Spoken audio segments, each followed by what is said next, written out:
Hello everyone, আসসালামু আলাইকুম। কেমন আছেন সবাই? আশা করছি ভালো আছেন। আমিও আল্লাহর রহমতে ভালো আছি। বিকেলের নাস্তায় ঘরে থাকা উপকরণ দিয়ে বানিয়ে ফেললাম চিকেন ফ্রাই।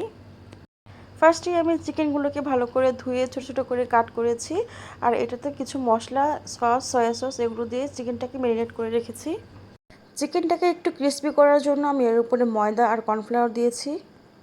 এখন একটা প্যানে তেল গরম করে চিকেনের পিসগুলোকে দিয়ে দিচ্ছি। এগুলোকে সুন্দর করে এপিট টুপিট করে ভাজতে হবে, যাতে কোনোভাবেই ভিতরে কাঁচা না থাকে।